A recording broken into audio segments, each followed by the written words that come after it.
Bonjour chers amis, je suis Dr Jacqueline Bakiso Lolo, gynécologue obstétricienne en République démocratique du Congo.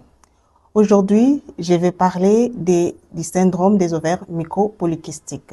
Au cours de cette présentation, j'aurai à faire une petite définition, l'historique. Nous allons parler de l'épidémiologie, la physiopathologie, l'étiologie, signes cliniques, les complications, ainsi que la prise en charge. Alors, c'est quoi les ovaires mycopolykystiques? C'est une endocrinopathie, c'est-à-dire un trouble hormonal au niveau hypothalamo-hypophyso-ovarien. Et ce trouble hormonal se caractérise par une hyperandrogénie.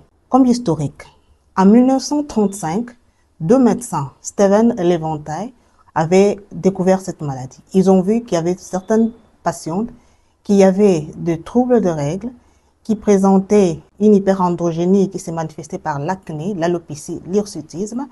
Mais ces mêmes femmes avaient des ovaires hypertrophiés, présentant plusieurs kystes qui en fait étaient des follicules immatures.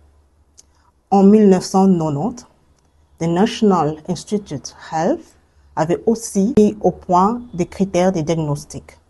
En 2003, le consensus de Rotterdam, parrainé par European Society of Health, Reproduction and Embryology and the American Society of Reproduction and Reproductive Medicine, ont émis 3 critères de diagnostic pour cette maladie, parmi lesquels l'hyperandrogénie biologique et clinique, des signes cliniques d'oligo-aménorrhée et d'oligo-anovulation, ainsi que la présence des ovaires mycopolykystiques à l'échographie.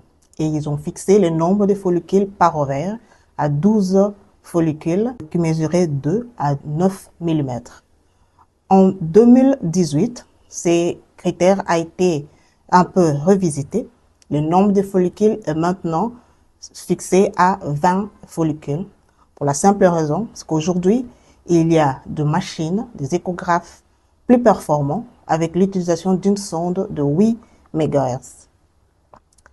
Alors parlons de l'épidémiologie.